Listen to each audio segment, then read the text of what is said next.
This is only the beginning.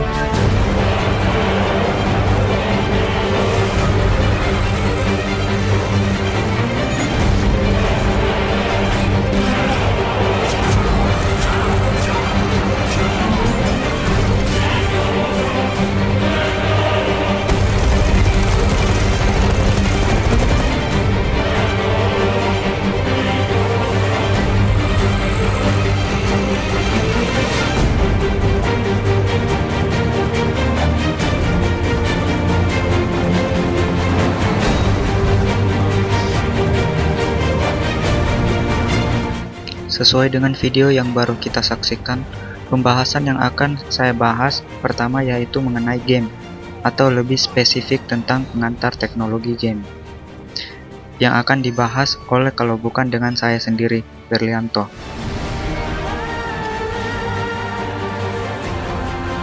Sebelumnya mari kita pahami dulu apa yang dimaksud oleh game.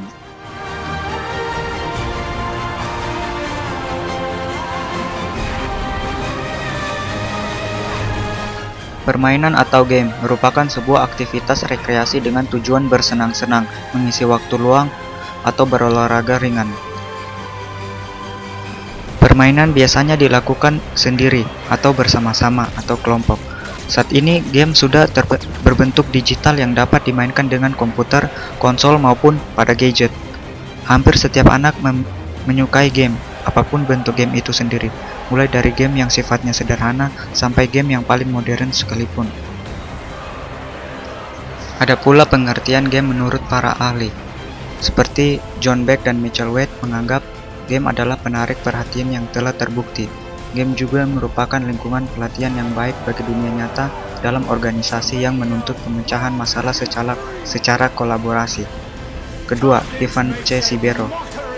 Game merupakan aplikasi yang paling banyak digunakan dan dinikmati para pengguna media elektronik saat ini. Yang ketiga, Fauzia A. Game merupakan suatu bentuk hiburan yang seringkali dijadikan sebagai penyegar pikiran dari rasa penat yang disebabkan oleh aktivitas dan rutinitas kita. 4. Samuel Hendry.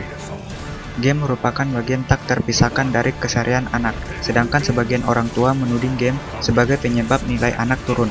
Anak tak mampu bersosialisasi dan tindak kekerasan yang dilakukan anak. Kelima, Andik Susilo. Game adalah salah satu candu yang susah dihilangkan. Bahkan ada yang mengatakan bahwa candu game online setara dengan narkoba. 6. John Naisbitt. Game merupakan sistem partisipatoris dinamis, karena game memiliki tingkat penceritaan yang tidak dimiliki film. Dan yang terakhir adalah Albert Einstein. Dia menganggap game adalah bentuk investigasi yang paling tinggi.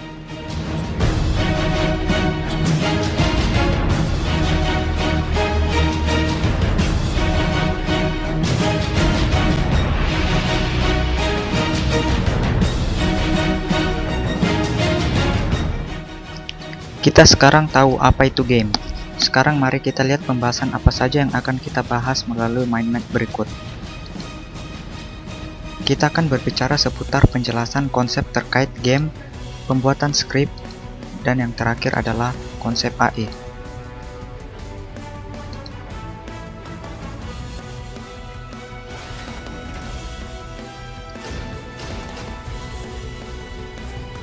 Salah anjing.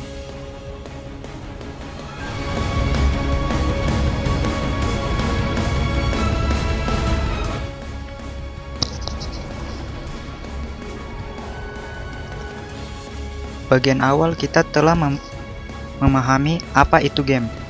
Selanjutnya, saya akan bercerita tentang perkembangan game, teknologi terbaru, dan kaitannya dengan dunia bisnis. Sedangkan pada pembuatan skrip terbagi menjadi desain skenario, skrip, dan yang terakhir adalah storyboard.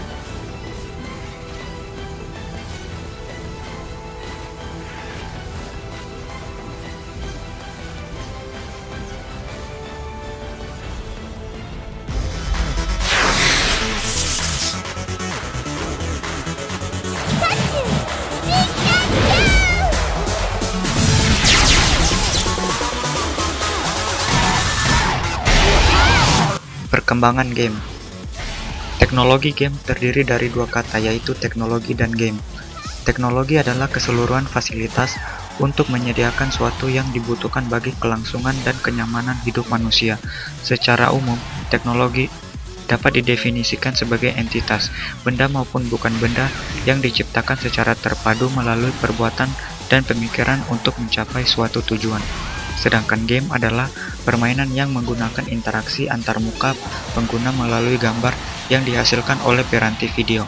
Jadi dapat kita simpulkan bahwa teknologi game berarti proses baik merupa yang dilakukan sistem atau perangkat keras yang diberlakukan dalam upaya untuk mendukung kinerja dari sistem.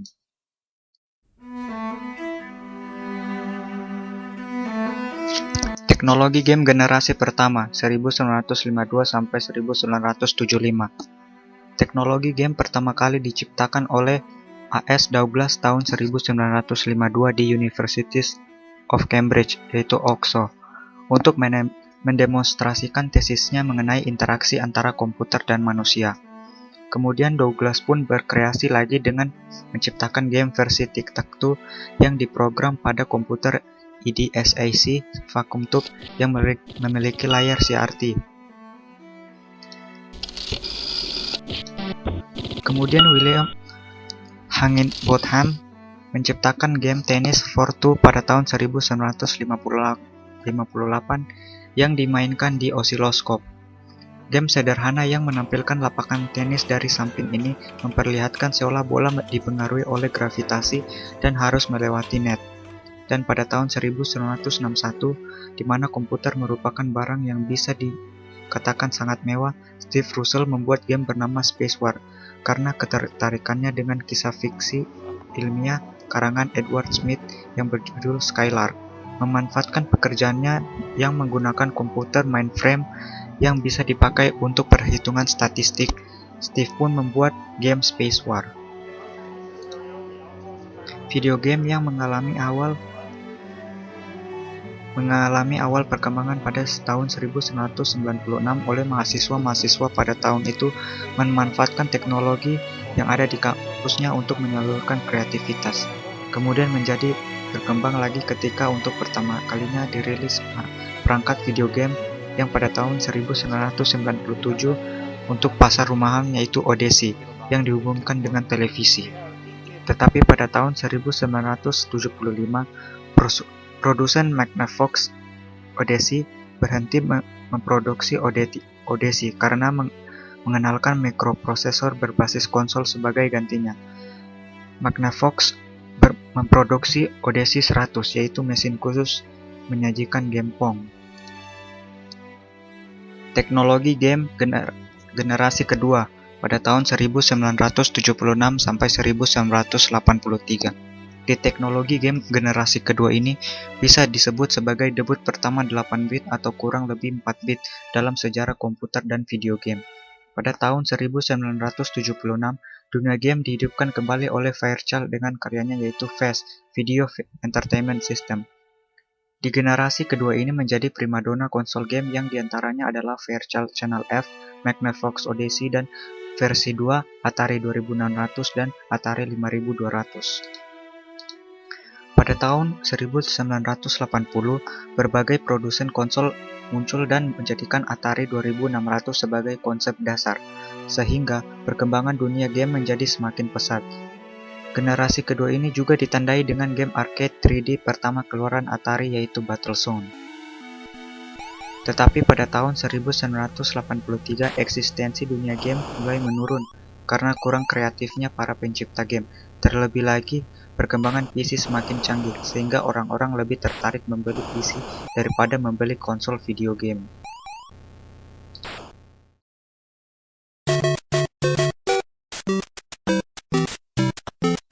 Teknologi game generasi ketiga pada tahun 1983 sampai dengan 1986. Konsol bernama Famicom atau Nintendo Entertainment System yang dirilis di akhir tahun 1983 menjadi gebrakan baru yang diciptakan oleh perusahaan bernama Famicom di Jepang. Konsol yang diciptakan Famicom ini merupakan konsol yang pertama kali menampilkan gambar dan animasi beresolusi tinggi. Famicom atau lebih dikenal dengan Nintendo ini memiliki chip pengaman pada cartridge game mereka, sehingga seluruh game yang akan dirilis harus dengan seizin Nintendo. Kemudian muncul game legendaris yang sampai saat ini memiliki banyak peminatnya, yaitu Super Mario. Karena munculnya Super Mario yang dengan cepat booming, banyak perusahaan software maupun hardware yang menghentikan produksinya. Bahkan Nintendo memperluas pemasaran ke Amerika Serikat. Di era ini, produksi Nintendo mendominasi di Amerika dan merajai di pasar video game, sehingga terjadi perang konsol antara game Nintendo dan juga Sega.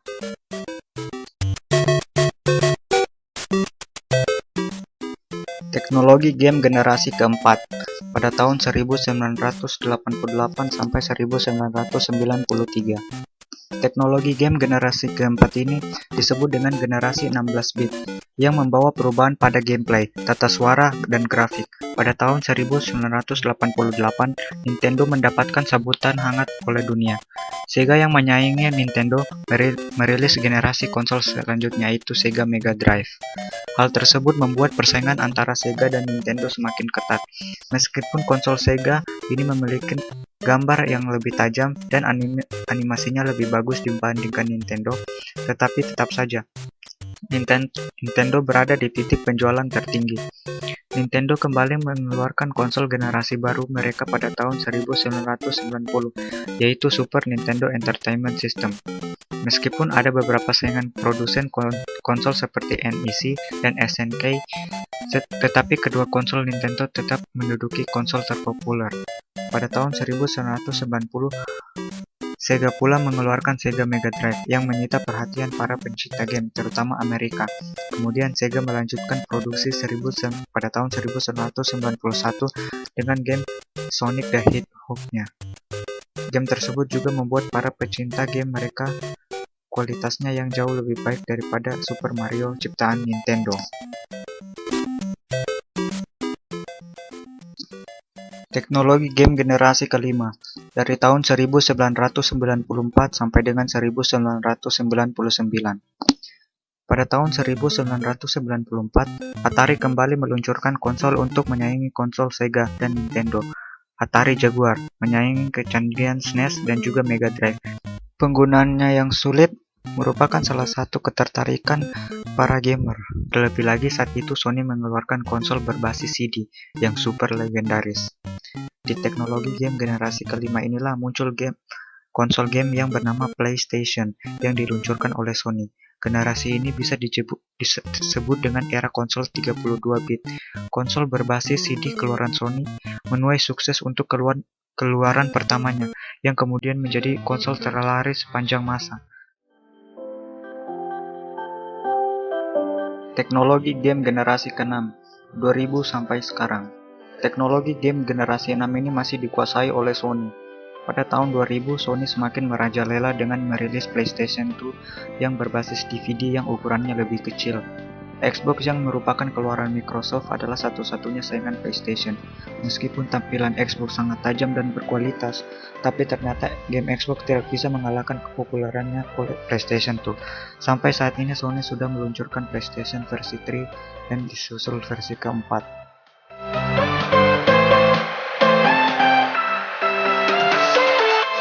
Tapi di samping itu semua, ada juga PC game yang selalu sejak dulu menjadi peminat pembeli.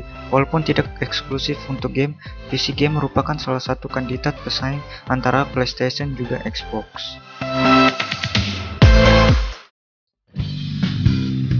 Setelah mengetahui bagaimana perkembangan dalam dunia game, mari kita simak apa saja teknologi-teknologi baru pada game saat ini.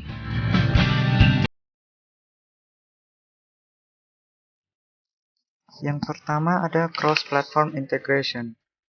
Berbagai perusahaan sedang mencari cara agar perangkat-perangkat yang ada sekarang dapat berkomunikasi satu sama lain. Tren ini disebut dengan cross-platform integration, atau biasa disingkat X.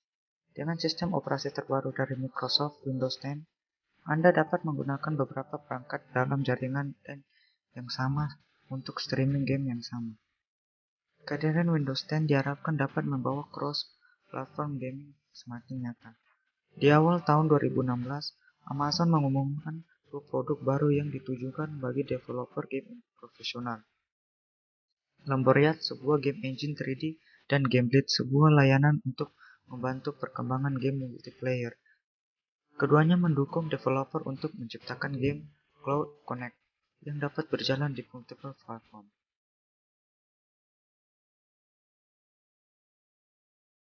Yang kedua ada 5G network dan turnamen online streaming. Baik gaming online maupun offline, download super cepat begitu didambakan. Belum lama ini, Google melakukan tes 5G menggunakan drone dengan proyek rahasianya bernama Skybender. Jaringan 5G diharapkan dapat 40 kali lebih cepat dari kecepatan maksimum jaringan 4G.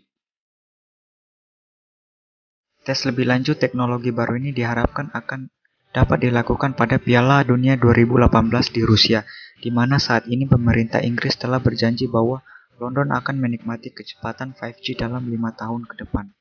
Jaringan 5G akan sangat mendukung bentuk hiburan panas menonton atlet e-sport menjadi bintang yang memainkan game, dengan harga tiket yang tak beda jauh dengan konser Lady Gaga.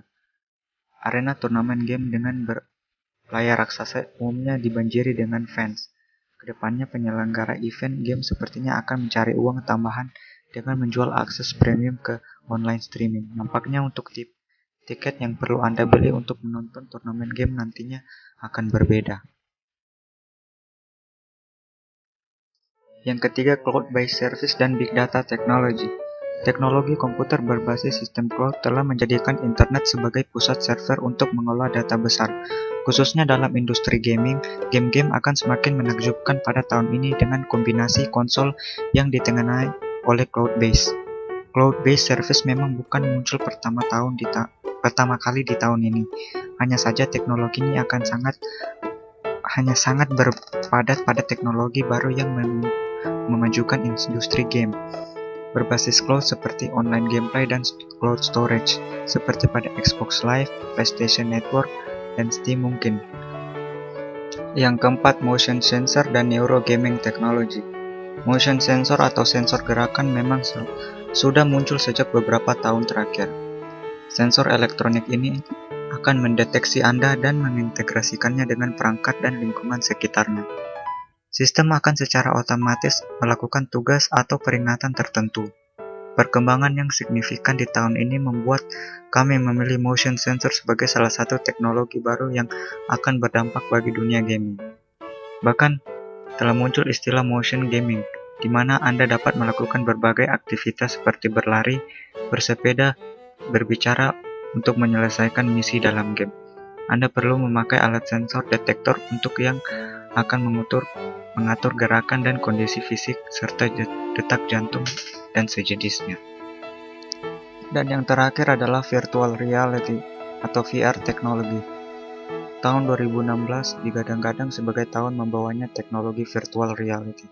VR gaming mungkin Anda untuk menikmati pengalaman terlibat dan berinteraksi dalam lingkungan yang ada dalam game. Beberapa sumber bahkan menyatakan virtual reality ini paling dibidik oleh para investor, seperti Facebook, Google, Intel. Perangkat PC dan notebook gaming pun berlomba-lomba untuk menjual VR-ready mereka. Gamer mobile juga pastinya akan kecipratan teknologi baru ini, mulai dari Samsung Gear VR, smartphone, hingga perangkat wearable modern saat ini pun mulai dihadirkan dengan berbagai fitur yang akan mendukung VR untuk gaming.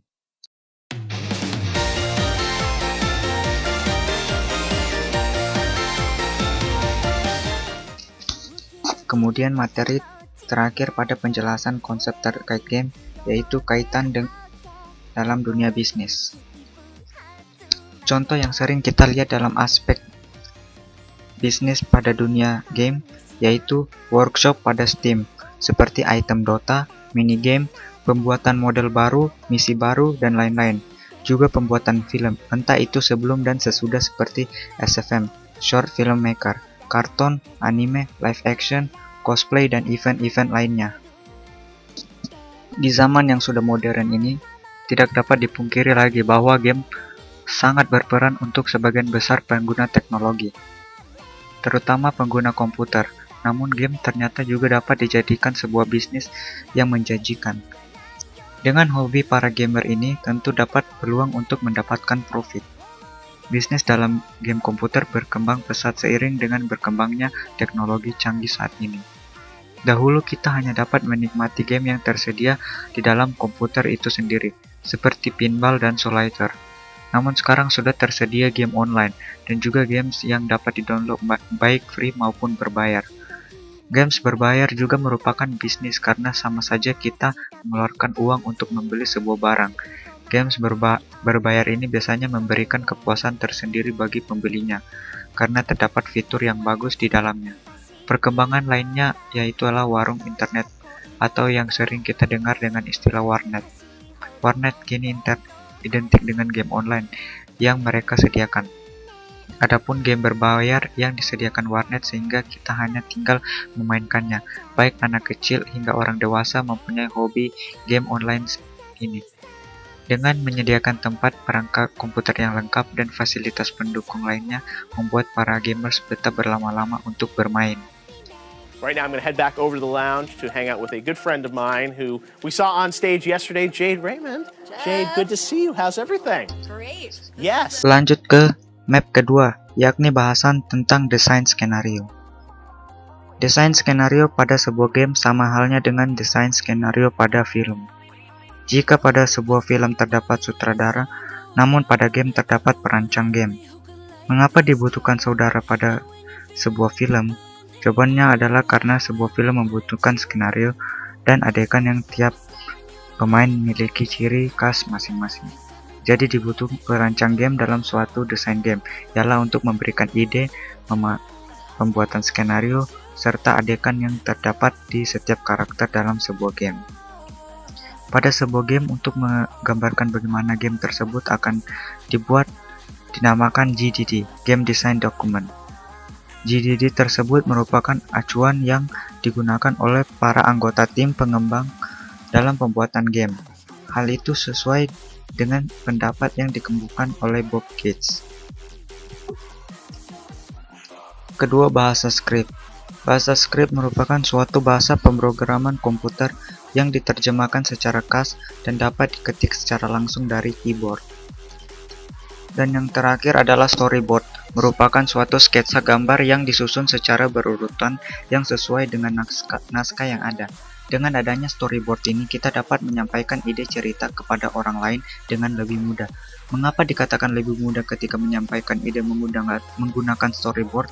Jawabannya adalah karena dengan menggunakan satu gambar secara berurut, orang akan berkhayal dan mengikuti gambar yang telah disajikan sedemikian rupa, sehingga menghasilkan persepsi yang sama sesuai dengan ide yang cerita yang kita buat.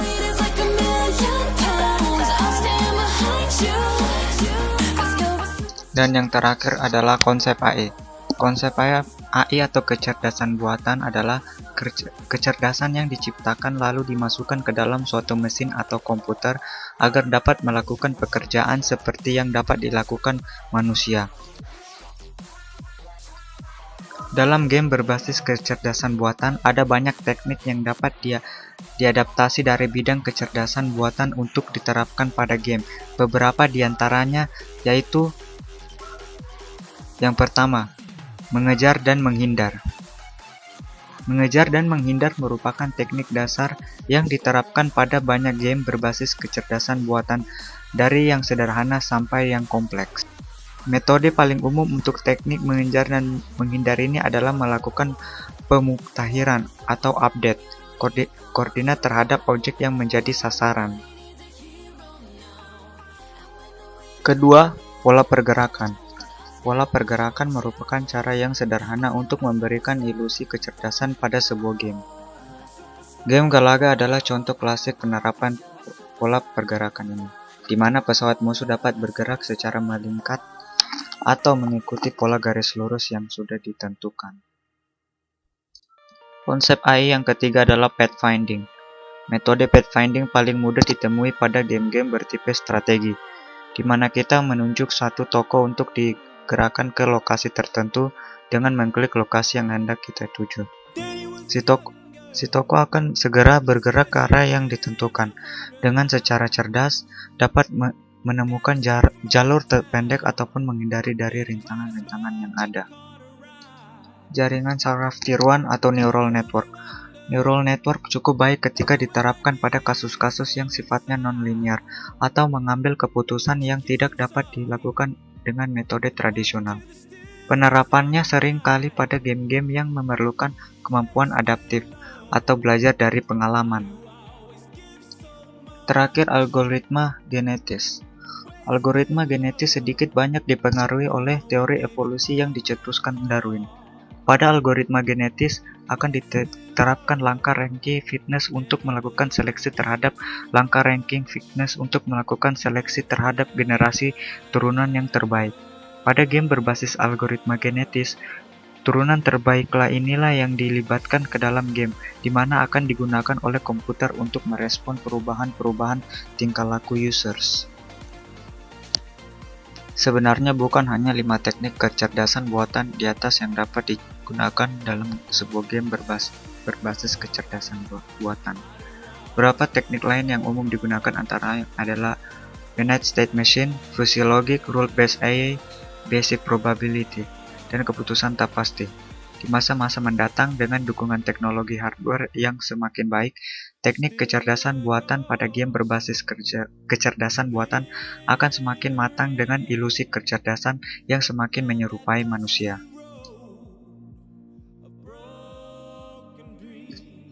Sekian presentasi saya. Terima kasih.